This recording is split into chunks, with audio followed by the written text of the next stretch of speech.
A paz de Cristo a todos. Ouça essa mensagem da palavra de Deus para edificar o seu coração. Amém? A música tem que ter um objetivo. Eu estou vendendo livro, tem que ter um objetivo. Porque tudo que Jesus faz, tudo que Deus faz, Ele te dá um princípio. Ele diz para quê? Jesus disse: eu oro para que sejamos um, para que vocês sejam um, para quê? Para que o mundo me conheça. Deus estava dizendo o seguinte, Jesus estava dizendo o seguinte: a unidade de vocês, o amor de vocês vai me deixar claro para o mundo vai me amar por causa de vocês. Então, boa noite, irmãos. Pai do Senhor, vocês estão bem? Estão felizes?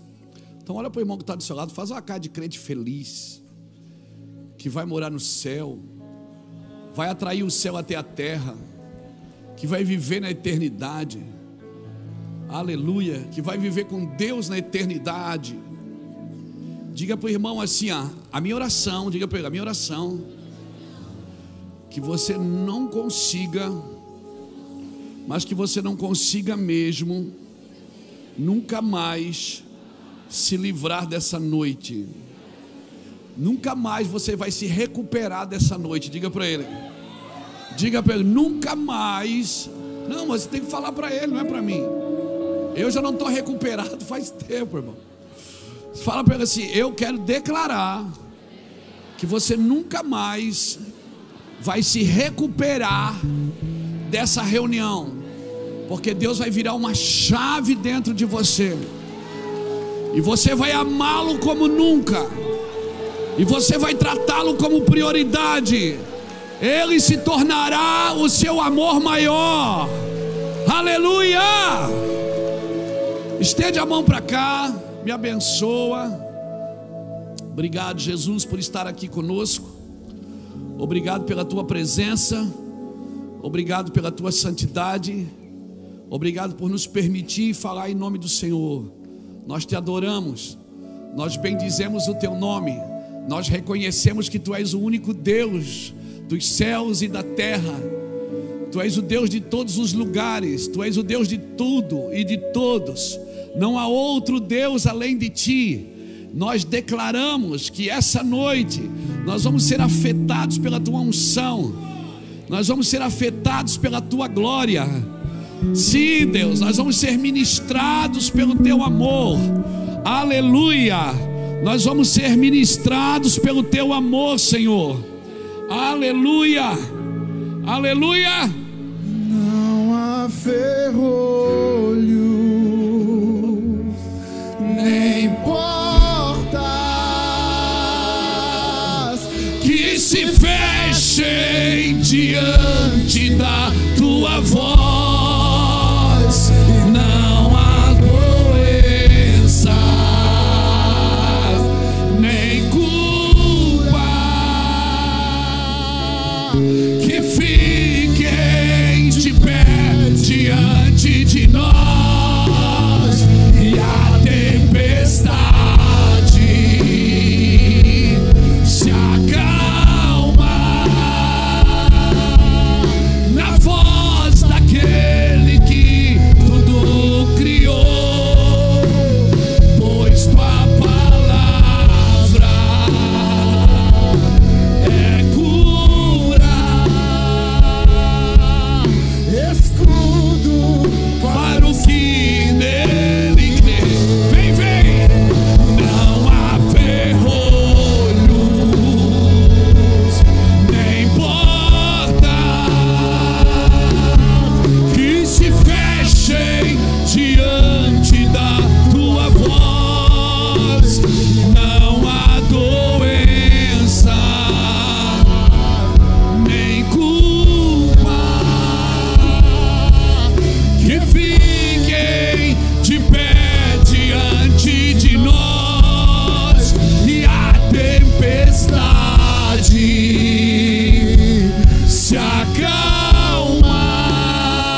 você. O problema de você andar com Deus é um só. É que Ele vai apresentar você para você mesmo. Esse é o problema. Que à medida que você anda com Deus, Ele vai apresentando você para você mesmo. E aí você vai tendo um choque. Você achava que você era tão bom, tão bom. Aí você vai vendo que você não era aquilo tudo. Mas tem uma coisa boa, que mesmo você não sendo aquilo tudo, Jesus vai estar ali e dizendo: a quem enviarei? Quem há de ir por nós? Aleluia. Se você tiver coragem de achar que Deus pode usar um miserável, que nem eu e você, então você vai levantar a mão e vai dizer: Deus, eis-me aqui, envia-me a mim. Se você tiver coragem de achar que mesmo não merecendo, Jesus te ama, mesmo não tendo valor, Jesus te comprou por bom preço, e Ele quer te abençoar e te usar. Não é chavão de pregador, não. Chega de irmão, chega de fazer festa para quem não está com fome. Eu gosto da festa, mas eu gosto de fazer festa para quem está com fome. Aleluia. Por isso que para mim uma das festas mais interessantes aqui do Mevan é o Jesus que nasce nas ruas. Porque quem está lá está com fome. Está com fome. Eu estou muito afim de fazer festa, irmão.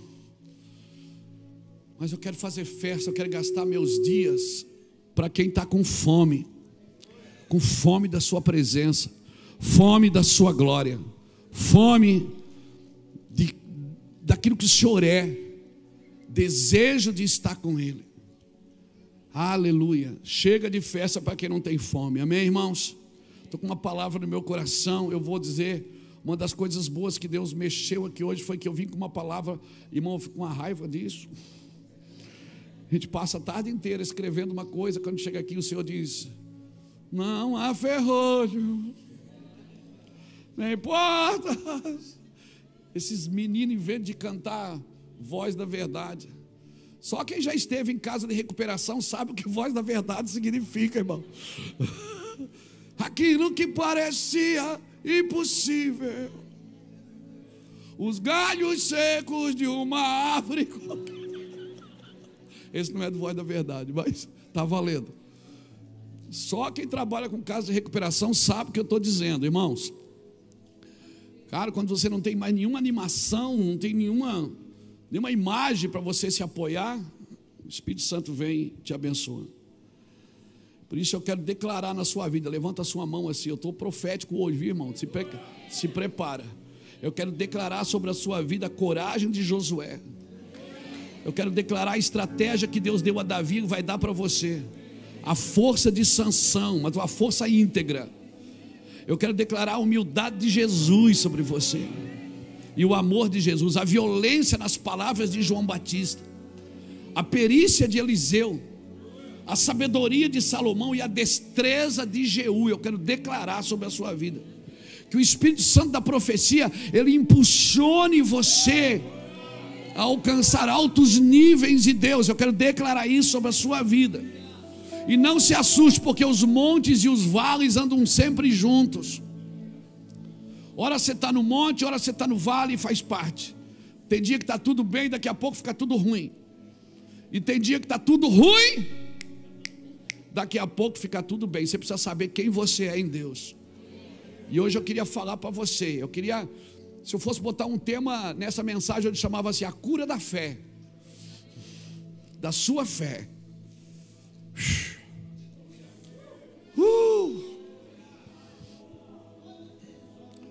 Se eu fosse você, eu ia embora agora. Porque Deus tem coisas para falar com a gente aqui. Amém? Eu quero ler em duas versões. Capítulo 9, versículo 11 de Eclesiastes diz assim: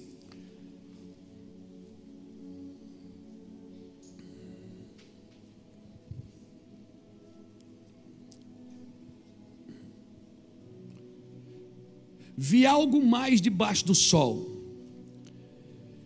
que não é dos ligeiros o prêmio, nem dos valentes a vitória, nem tampouco dos sábios o pão, nem ainda dos prudentes a riqueza, nem dos inteligentes o favor, mas o tempo e a sorte ocorrem a todos. E tem outra versão que eu gosto muito que diz assim: observei outra coisa debaixo do sol, aquele que corre mais rápido nem sempre é o que ganha a corrida, e o guerreiro mais forte nem sempre é o que vence a batalha. Às vezes os sábios passam fome, e os sensatos não enriquecem, e os instruídos não alcançam sucesso. Tudo depende de se estar no lugar certo, na hora certa. Aleluia! Aleluia! Eclesiastes de Salomão. Obrigado, Senhor, pela tua palavra. Irmãos, Salomão, sensacional. O cara que escreveu 3 livros. Quando ele está na força da sua idade, ele escreve Cântico dos Cânticos, só fala de amor. Tem que ter maturidade para ler Cântico dos Cânticos, viu, irmão? É só amor. Noiva minha, pomba minha, tu que anda pelas fendas, quem é esta que aparece? Ali ele está exaltando o corpo da noiva, está exaltando a sua beleza, a sua formosura. O cara está na flor da idade, os hormônios estão fluindo. Depois, numa certa idade, ele escreve Provérbios, um livro de uma pessoa mais madura, um livro de sabedoria. É tão interessante que Provérbios tem 31 provérbios. Eu costumo ler todo dia um provérbio. Isso é costume de casa de recuperação. Todo dia a gente lê um provérbio. E o mês que tem 30 dias, a gente lê no dia 30, o 30 e o 31. Amém? E aí, quando chega no final da vida, ele escreve Eclesiastes. E ele começa o primeiro capítulo dizendo assim: eu conheci um homem que aplicou a sua vida a buscar sabedoria e tal, e tal, e tal. Ele está falando dele mesmo, o rei. Então, querido, quando chega no final da vida, ele escreve Eclesiastes.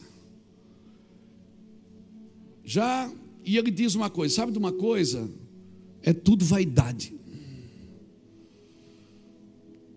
E ele termina o livro de Eclesiastes dizendo: a conclusão de tudo é busque a Deus, tema ao Senhor, porque esse é o dever de todos os homens. Teme a Deus, esse é o dever de todos os homens. Então eu queria usar esse texto hoje para falar uma coisa, querido. Concentre-se na sua própria jornada, concentre-se naquilo que o Senhor chamou você para fazer. Amém? Amém? Concentre-se nisso. Por quê? Porque são muitas vozes nos últimos dias. Muitas vozes. Todo mundo tem algo para dizer, nem que não seja importante, mas todo mundo parece que tem a necessidade de dizer algo. E nem todo mundo que tem necessidade de dizer algo tem algo para dizer. E às vezes é melhor ficar quieto. O silêncio é sabedoria. Até porque quem tem a língua grande tem a mão. Quem tem a língua comprida tem a mão curta. Ou seja, fala muito, mas faz pouco. Obrigado pelo seu aleluia tão evangélico. Então, quem tem a língua comprida certamente tem a mão curta. Fala de coisas que não faz. Fala de coisas que não participa. Fala de coisas que nunca viveu e quer dar opinião sobre coisas que nunca experimentou. Isso é perigoso para a vida do ser humano.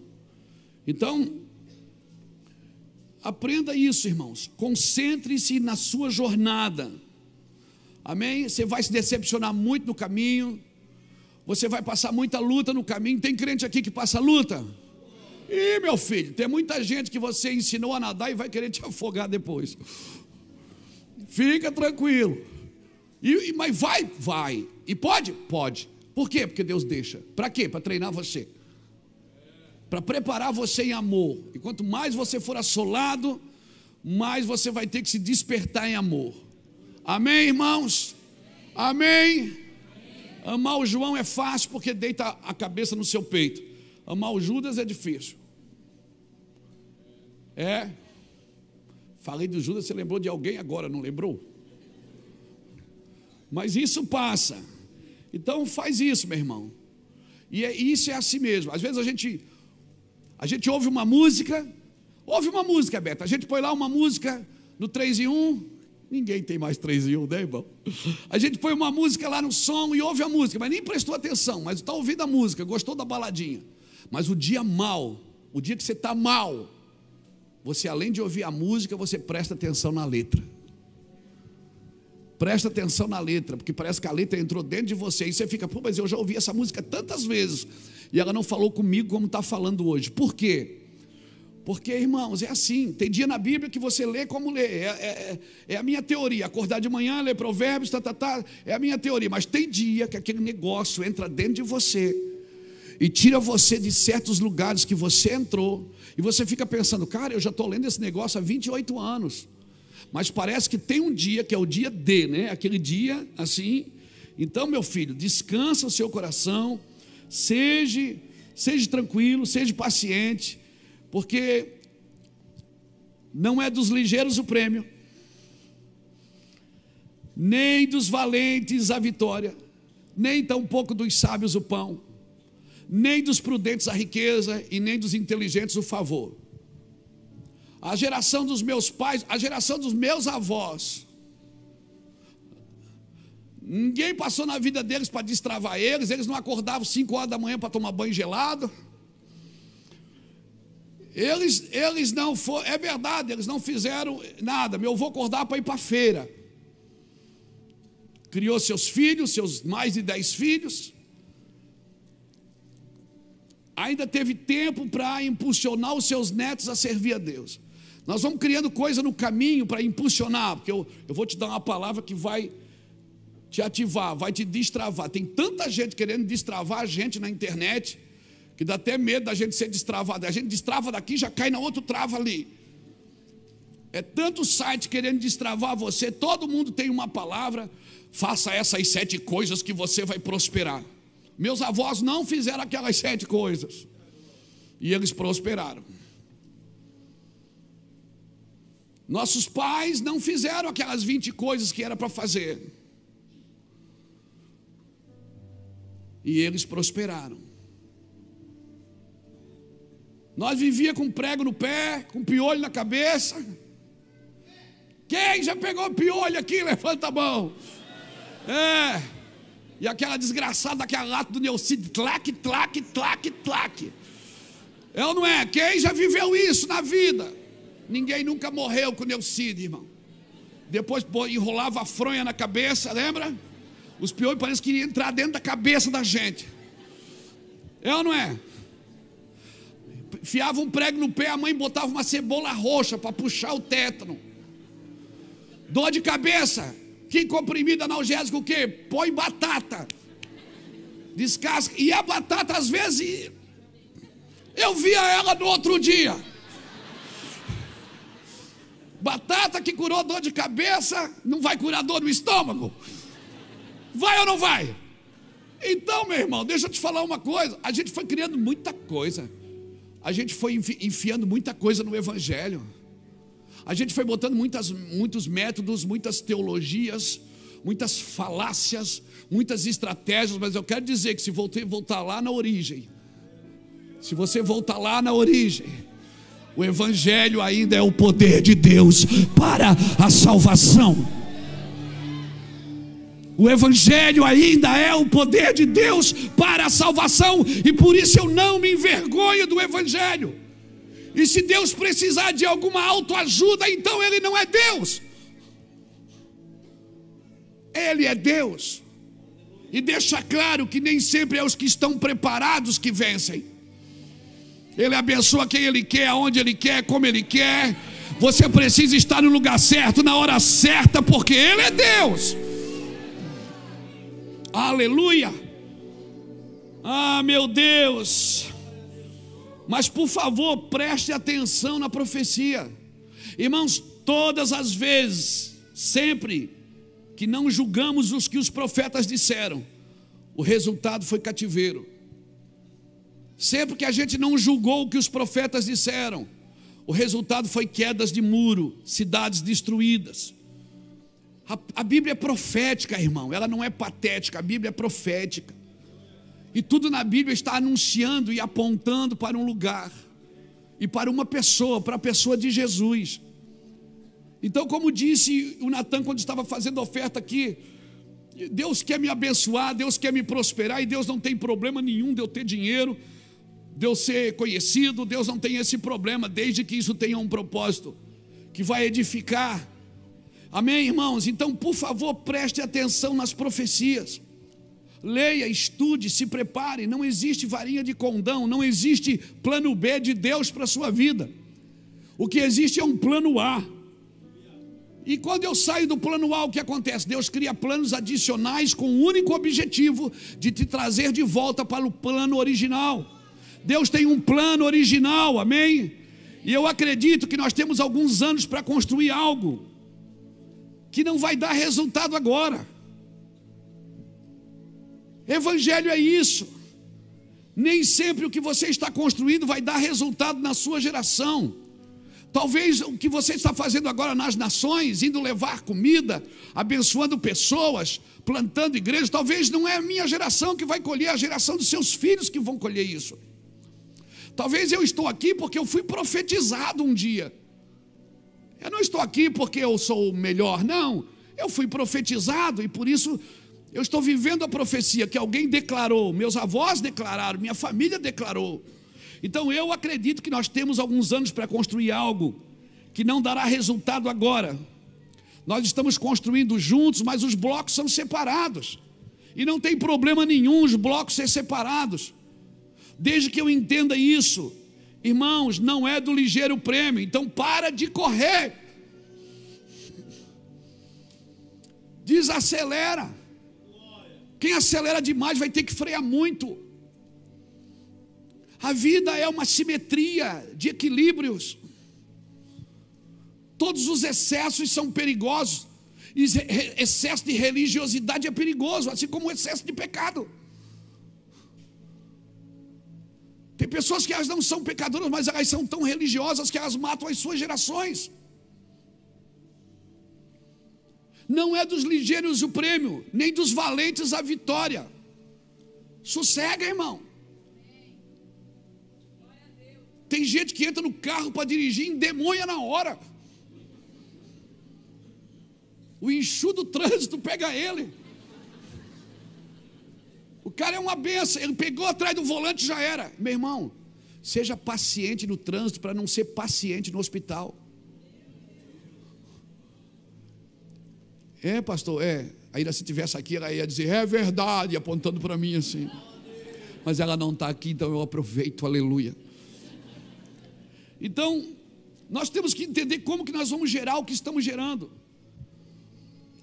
Porque todo mundo aqui, desde essa criança que está ali deitada, dormindo, da pessoa mais idosa aqui desse templo, das pessoas que estão assistindo na internet, todo mundo está gerando algo.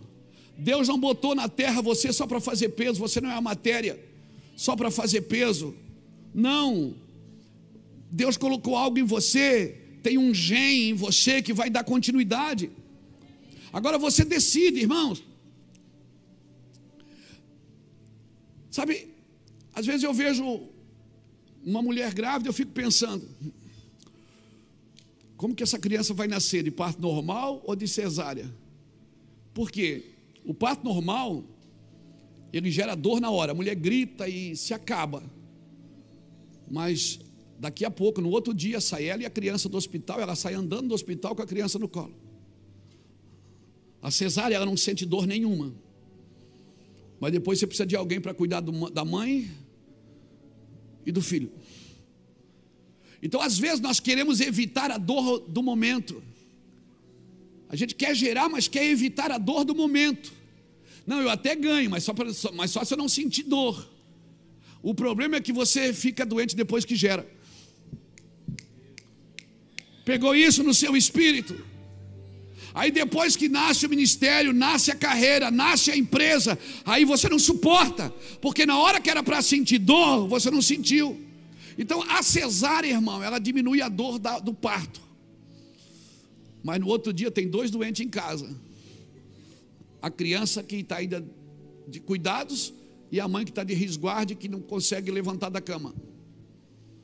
Mas ela não teve dor. Uau, glória a Deus. Então, cara, não tira a dor agora. Se está doendo agora, vai nascer, fica tranquilo. Essa é a diferença. Porque que você gera. E a diferença da igreja que eu vejo de uma mulher grávida, tirando agora parto normal e cesárea, é qual? É que a igreja, ela gera, a mulher grávida, ela gera com alegria e dá à luz com dor. A igreja é o contrário. A noiva do cordeiro, ela gera com dor, mas quando ela dá luz, ela dá luz com alegria, meu irmão. Então tem muita coisa que está acontecendo na sua vida, e você está vendo o ligeiro ganhar o prêmio, o valente a vitória, o sábio o pão, o prudente a riqueza, e você aí chupando o dedo, a coisa não funciona, não vai na sua vida, parece que o seu carro está com o freio de mão puxado, e você está tentando fazer alguma coisa, e você vai acrescentando coisa na sua visão, vai acrescentando coisa naquilo que Deus te falou. Meu irmão, eu passo dias da minha vida tirando coisas desse ministério que não fazem mais parte dos nossos dias. Eu passo dias, horas com os nossos pastores conversantes, não põe isso, não põe aquilo, não põe isso, não põe aquilo, vamos tirar, por quê? Porque nós vamos sentir saudade da inocência.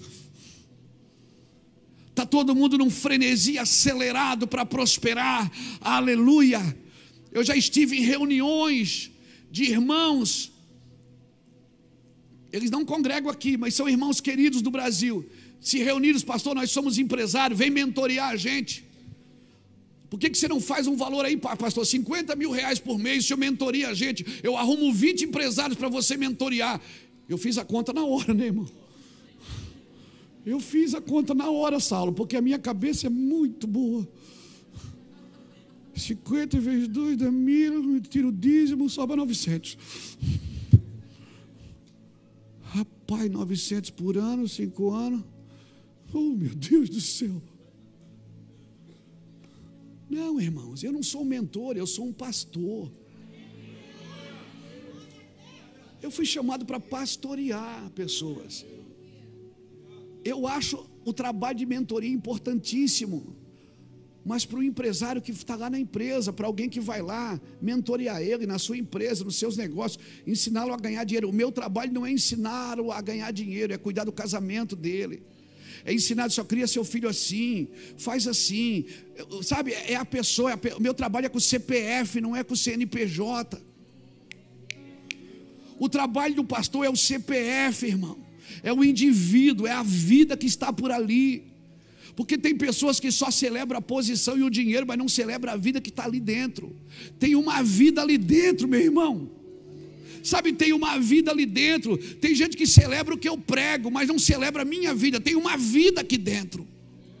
Tem um pai aqui dentro, tem um marido, tem um filho, tem um avô, tem um cidadão. Nós somos bons para celebrar o que as pessoas fazem, mas não quem elas são.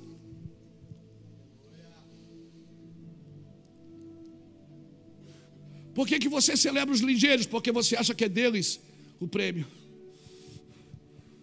Nós celebramos a performance das pessoas e não quem elas são. Por isso que as pessoas perguntavam para Jesus, cadê o teu reino? Eles queriam ver o reino para celebrar depois. E Jesus disse, o Filho do Homem não tem onde reclinar a sua cabeça. Eles queriam ver alguma coisa para poder celebrar. Não, aprenda a celebrar as pessoas na sua semente, não nos seus frutos. Se elas não deram fruto ainda, mas celebra ela na semente. Acredite que aquela pessoa que está ali dentro, ela vai dar um fruto, mas ele nem é tão ligeiro assim. Então a Bíblia te diz, não é dos ligeiros o prêmio, não é dos valentes a vitória, nem tampouco dos sábios o pão, nem dos prudentes a riqueza. Mas o favor de Deus acontece a todos que o amam. Tem gente que estuda e nunca chegou a lugar nenhum, nunca aprendeu nada, nunca entrou no coração de Deus, nunca deu um cheiro nele, nunca passou uma noite dizendo, eu lhe amo, Jesus. Eu sei tudo sobre o Senhor. Eu sei o que o Senhor é em Gênesis, eu sei o que o Senhor é em Êxodo, eu sei o que o Senhor é em Levítico, eu sei tudo sobre o Senhor. Eu sei geograficamente onde o Senhor nasceu, historicamente onde o Senhor viveu, mas eu não sei quem é o Senhor. Por que você acha que Paulo matava crente, irmão? Porque ele achava que estava fazendo algo bom para o Senhor. Por que as pessoas estão se matando lá? Por causa de um Deus. As guerras sempre foram religiosas. Todo mundo quer defender o seu Deus. Mas ele não precisa de defesa, porque senão ele não seria Deus. Então, por favor, irmãos, entendam o que eu estou te dizendo aqui. Nem sempre os instruídos alcançam sucesso, nem sempre os sensatos se enriquecem, nem os sábios passam fome. Eu conheço pessoas que são PhD, que têm doutorado, que têm pós-graduação e estão desempregadas, passando necessidades. Porque o que faz a diferença toda é a bênção de Deus. Não é o que você faz, é quem você é. Por isso você vai ver gente empobrecendo trabalhando com ouro e gente enriquecendo trabalhando com lixo. Tem gente que está trabalhando com lixo e está enriquecendo. Está juntando papelão na rua, está vendendo latinha, vai para as festas e ajunta as latinhas e está enriquecendo. E tem gente trabalhando com ouro que está empobrecendo. Por quê? Porque o favor de Deus não está nas coisas, está em você. Está em quem você é. Mas se você é um abençoado de Deus, a gente aprendeu desde criancinha, tudo aquilo que eu toco, abençoado será. As minhas mãos estão cheias da sua bênção. Tudo aquilo que eu toco, abençoado será. As pessoas que eu toco, os lugares que eu toco, as cidades que eu entro, oh meu Deus, tudo aquilo que eu toco. Deus não abençoa coisas, Deus abençoa pessoas. E se você faz as coisas bem feitas, elas vão ser abençoadas por sua causa. Por sua causa. Ah, meu irmão, o favor acontece a todos. Todos têm o favor de Deus, basta estar no lugar certo. Pastor, mas eu oro. Ei, escute. Não confunda lugar secreto com lugar de fuga. Às vezes você faz um lugar secreto um lugar de fuga. Como isso, pastor? Jonas no porão do navio estava onde? Era um lugar de fuga. Mas no ventre do peixe ele estava no quê? No lugar secreto. Porque o lugar de fuga é você que corre para lá. No lugar secreto é Deus quem te leva. É Deus que te leva e diz assim: fica aqui comigo, sai daqui. Deixa eu te falar algumas coisas. Tem muita gente que corre para o lugar de oração como um lugar de fuga. Não, querido. É Deus quem te leva para lá. O lugar secreto é Deus quem te chama para estar. Elias na caverna, ele estava onde? No lugar de fuga. Mas quando ele estava no ribeiro de Querite, que botava a mesa, o corvo vinha trazer a picanha. O corvo tem picanha. Elias na caverna, ele estava no lugar de fuga. Mas no ribeiro de Querite, ele estava no lugar secreto. Sabe de uma coisa? Convicção você não ensina para ninguém. Ou a pessoa tem ou ela não tem. Você não ensina convicção. Mas eu tenho convicção. Então você influencia os outros com a sua convicção. Mas não tente ensinar convicção para os outros. Não tente dar para os outros. Eu vou te ensinar a ser convicto. Não, você não consegue. O que você pode fazer, o máximo que você pode fazer, é convencer a pessoa através das suas convicções. Então por isso que homens e mulheres de Deus, eles precisam ser convictos daquilo que são, daquilo que têm e daquilo que querem e daquilo que querem fazer. Então, por favor, pastor, mas é difícil, é o que eu mais ouço, irmãos. A gente ouve muitas pessoas, e às vezes, irmãos, é só um paranhozinho que tem ali no fio. Está tudo certo na vida deles, é só um paranhozinho que tem. Então, por favor, não faça da dor um lugar de sofrimento. Dor não é para sofrer, é para superar. O lugar da dor é um lugar de superação, não é para você ficar lambendo a ferida. E já chamada minha dor. A minha dor, a minha enfermidade, a minha dor não é sua. Não faça desse lugar um lugar de sofrimento. Esse lugar é um lugar de superação. Nenhum homem, guarde isso. E se puder, escreva. Está com o celular, anota, porque isso vai te ajudar. Nenhum homem conhece a glória de Deus sem passar por uma vida de superação. Nenhuma mulher conhece a glória de Deus sem passar por uma vida de superação. Não conhece, você tem que se superar.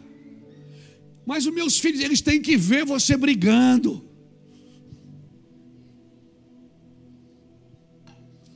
Eles têm que ver você fugindo do mal. Eles têm que ver você, sabe, com a faca no dente. É isso, pastor, é isso. Não adianta você ensinar para eles sobre coragem. Eles têm que ver a sua coragem de continuar. Queridos, o mundo está de cabeça para baixo, está ou não está? O que era normal virou incomum, e o que era incomum está se tornando normal. O que era para chocar a gente não choca mais. Está tudo certo, pelo amor, está tudo certo, Deus ama, e está tudo certo. Efésios 4, e o versículo 14 tem um texto ali que o Senhor diz assim, ó, para que não sejamos mais meninos, por isso Ele levantou os ministérios, apóstolos, profetas, evangelistas, pastores e mestres, para que não sejamos mais meninos, levado por qualquer vento de doutrina. Está aí? Tá. Para que não sejamos mais meninos agitados de um lado para o outro e levados ao redor por todo o vento de doutrina, pela artimanha dos homens, pela astúcia dos que induzem ao erro. Irmãos, são dias de muitas vozes, você vai ter que escolher quem você vai ouvir. São dias de muitas vozes, todo mundo tem uma ideia, todo mundo tem uma estratégia, todo mundo tem uma saída para os problemas. Todo mundo tem um fast food rápido para resolver os seus problemas. Toma isso 3 dias que vai dar certo. Toma isso 30 dias. Faz isso 20 vezes que vai dar certo. Todo mundo tem estratégias, mas a vida não é assim, irmãos. A vida é uma continuidade de geração em geração. Aleluia, tem pessoas que morreram. Você vai na África, a gente esteve lá, nós perdemos um pastor lá na África. Ele morreu por causa de um comprimido que faltava. Um comprimido que o SUS dá aqui no Brasil. Se ele tomasse aquele comprimido, ele estaria livre da febre. E não tinha lá. Num lugar com milhões de pessoas faltava aquele comprimido. Então, se ele tivesse, geograficamente, se ele tivesse aqui no Brasil, ele não teria morrido. Então, querido, isso me faz pensar o quê? Que sempre que Deus nos dá um princípio, Ele diz para que serve. Jesus disse, eu oro para que vocês sejam um. Ele disse, eu vou orar, mas o objetivo da minha oração é esse, para que vocês se tornem um. Toda oração ela tem que ter um objetivo. Toda vida, um culto tem que ter um objetivo. A música tem que ter um objetivo. Eu estou vendendo livro, tem que ter um objetivo. Porque tudo que Jesus faz, tudo que Deus faz, Ele te dá um princípio. Ele diz para quê? Jesus disse, eu oro para que sejamos um, para que vocês sejam um, para quê? Para que o mundo me conheça. Deus estava dizendo o seguinte, Jesus estava dizendo o seguinte, a unidade de vocês, o amor de vocês vai me deixar claro para o mundo vai me amar por causa de vocês. Então sempre, guarde isso, sempre que Deus te der um princípio, Ele te diz para que serve. Porque tudo tem um propósito na presença de Deus. Tudo que Deus diz tem um propósito. Deus não diz por dizer. A palavra de Deus ela é cheia de capa a capa de propósito de Deus. Então eu não estou lendo a Bíblia para conhecer a letra. Eu estou lendo a Bíblia para que enquanto eu leio e conheço a letra, um dia eu possa ouvir a voz. Porque se eu não estiver disposto a ouvir a voz, não faz nem sentido eu estar lendo a letra. Eu preciso ouvir a voz de Deus. Deus está dizendo, olha, tem coisas que você precisa aprender, Luiz.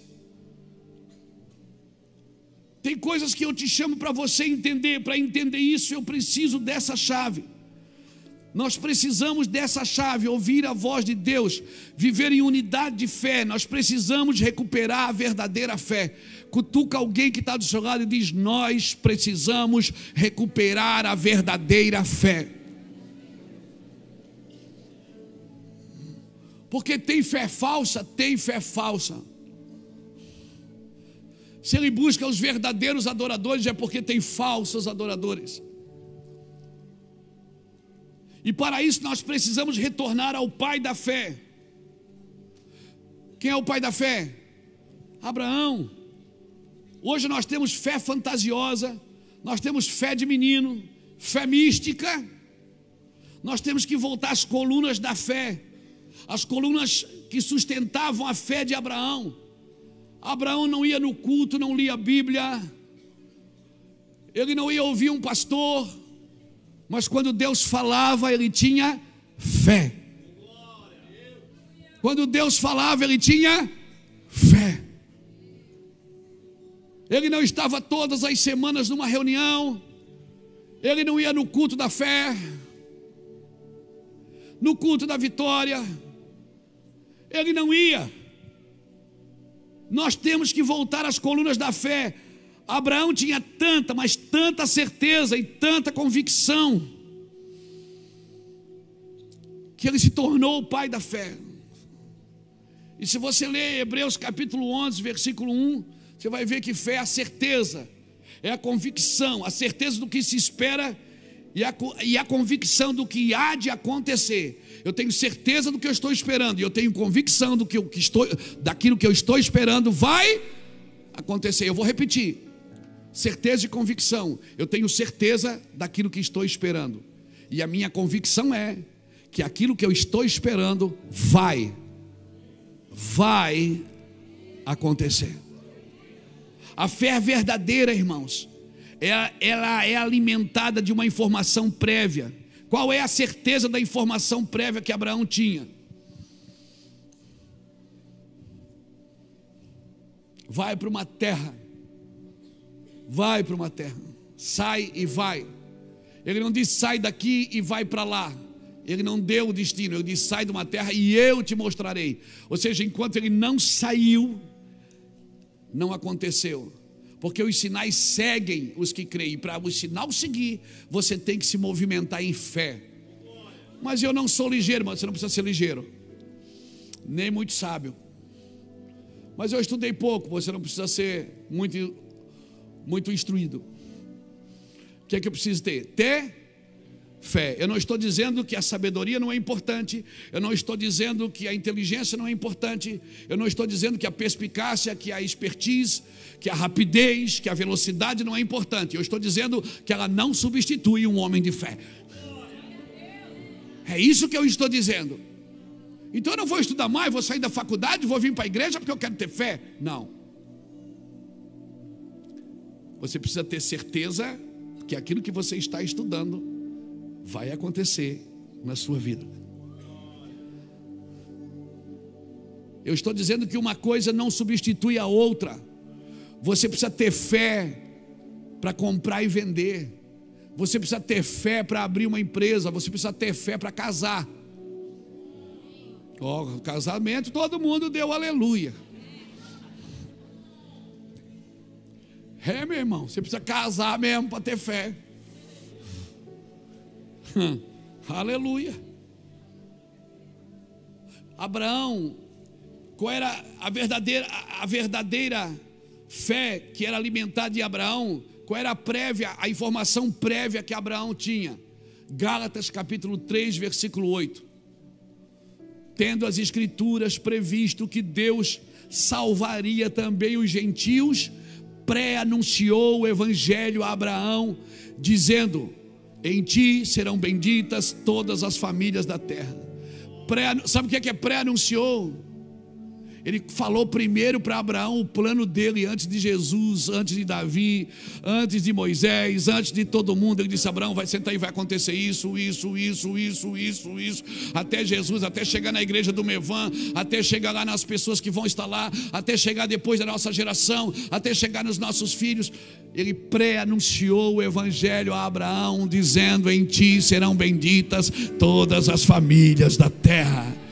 A minha pergunta é: Abraão viu todas as famílias da terra se rendendo a Cristo? Não, ele não viu, mas nem tudo que você ouviu que Deus ia fazer na sua vida você vai experimentar. A sua geração, se você fizer as escolhas certas, a sua geração vai viver para colher aquilo que você ouviu um dia. Se prepara, seus netos, seus filhos, seus bisnetos, eles vão viver o que você ouviu um dia. Você pode entender isso? A fé de Abraão, ela tinha uma base sólida. Ele tinha uma palavra de Deus com base no relacionamento com Deus. Não, mas Deus falou comigo. Você tem relacionamento com Deus? Cara, eu não me conformo como pessoas falam que Deus falou com elas, se elas não têm base de relacionamento com Deus. Elas não têm base de relacionamento, não têm amizade, relacionamento. Como que Deus vai falar com você toda hora? É coisa da sua alma, não pode ser de Deus. Porque a palavra de Deus tem que ter base de relacionamento. Para esperar algo, você precisa ter um mínimo de informações do que você está esperando.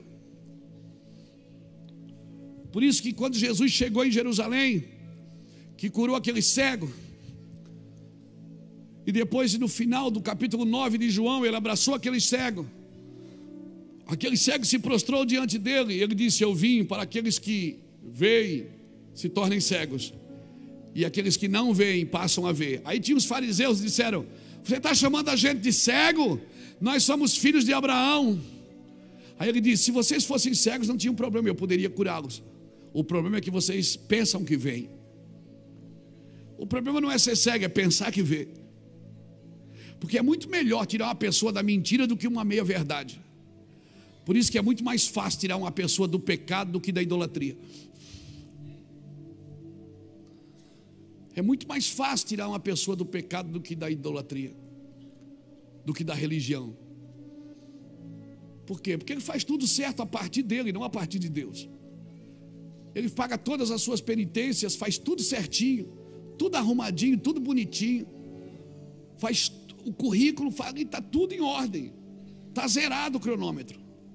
Mas com Deus não é assim. A fé em Deus: não, mas a minha fé é pouca. Não existe tamanho de fé. Deus não deu mais fé para ti do que para ela. A fé é como um grão de mostarda, que quando semeado se torna a maior hortaliça. Ela não é do tamanho de um grão de mostarda. Fé não tem tamanho. Mas por que um tem mais e o outro tem menos? Porque usa mais do que o outro.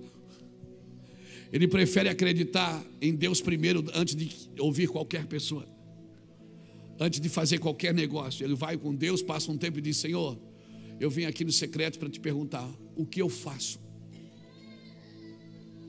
O que eu faço? Irmãos, a idolatria não tem princípio familiar. Como que não, pastor? Deixa eu tocar aqui uma coisa, me perdoa, mas eu tenho que tocar. Hora que passa.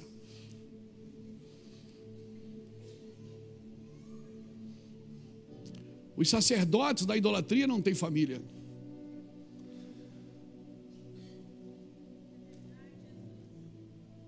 Nenhum santo adorado tem família. Cadê sua esposa? Cadê seu marido? Cadê seus filhos? Como tem expressão de continuidade? Como tem? A idolatria não pode dar continuidade para você naquilo que você está buscando em Deus. A única família que a idolatria reconhece é a Sagrada Família, que é José, Maria e Jesus, mas Maria ainda é virgem. Não, irmãos, Maria não é mais virgem. Ela teve mais filhos. Os irmãos de Jesus, Judas da Bíblia é irmão de Jesus. O Tiago da Bíblia tem tudo para ser irmão de Jesus também. E você vai ver nas escrituras a Bíblia dizendo que Jesus chegou sua mãe com seus irmãos. Porque para dar continuidade precisa ter contato, precisa ter sexo, precisa ter coabitação. Coabitação. Isso. A idolatria não pode dar continuidade, por isso que a idolatria não cumpre o seu propósito na sua vida. Você vai adorar e você vai morrer e não vai dar continuidade. E eu sei que muitos de nós fazíamos isso por amor a Deus. Só que a idolatria não tem família, não dá continuidade. Mas isso é para um outro dia. Irmão, para esperar algo você precisa ter o mínimo de informação do que você está esperando. Precisa ter certeza e convicção, uma informação prévia. Sua fé tem que estar alinhada com a fé da Bíblia. Por isso que Abraão era o pai da fé. Ele é a base da fé na terra. Abraão é a base da fé na terra, é a base da fé na terra. Deus tirou ele de Ur dos Caldeus, o seu pai era idólatra. A família dele vendiam imagens de escultura da idolatria, e Deus tirou ele de lá, de Ur dos Caldeus, e disse: vai para uma terra que eu te mostrarei. Agora ele vai para uma terra que tinha fome, deixou a sua família, e agora aquela terra vai mudar se ele profetizar sobre ela. Bota aqui para mim Gálatas 3, versículo 26 a 29. O pai da fé é Abraão, ele é a base da fé na terra. Aprenda com esse pai, que é o pai da fé. Por isso que a nossa religião, pseudo-religião cristã, ela é judaica cristã, porque o pai da fé é Abraão. Pois todos vós sois filhos de Deus mediante a fé em Cristo Jesus. Porque todos quantos fostes batizados em Cristo, de Cristo vos revestistes. Dessarte não pode haver judeu nem grego, nem escravo nem livre, nem homem nem mulher, porque todos vós sois um em Cristo Jesus.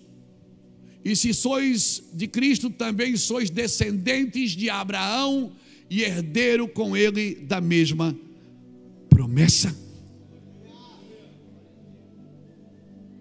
Se não me falha a memória, Abraão foi pai com quantos anos? 100. Então não é dos ligeiros o prêmio.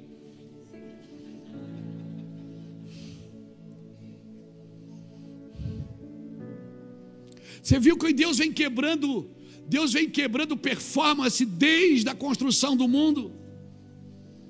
Você vai vendo, veja bem, eu não estou dizendo que você não tem que treinar, se preparar, estudar, ensaiar. Por favor, seja bom naquilo que você faz, seja o melhor nisso. Eu estou dizendo que nada disso que você fizer vai substituir a fé que você precisa ter em Deus. Abraão foi pai aos 100 anos, e depois teve mais um monte de filhos depois de Isaac. Seja bem-vindo ao campo da fé onde Deus governa. Não é dos ligeiros o prêmio, nem dos valentes a vitória, nem tampouco dos sábios o pão, nem dos prudentes a riqueza. O favor de Deus acontece a todos. Eu preciso estar no lugar certo e na hora certa. E qual é o lugar certo para mim estar então, pastor? Está naquilo que Deus me disse. Deus me disse isso, então eu vou ficar aqui. Pastor, mas faz assim. Pastor, faz assado. Pastor, por que o senhor não? Não dá. Não dá para ir fazendo o que Deus disse para não fazer. Por quê? Porque lá na frente eu vou ter que tirar toda essa parafernália, e você também. Não coloca nada entre você e Ele. No final da sua vida, sabe o que vai sobrar?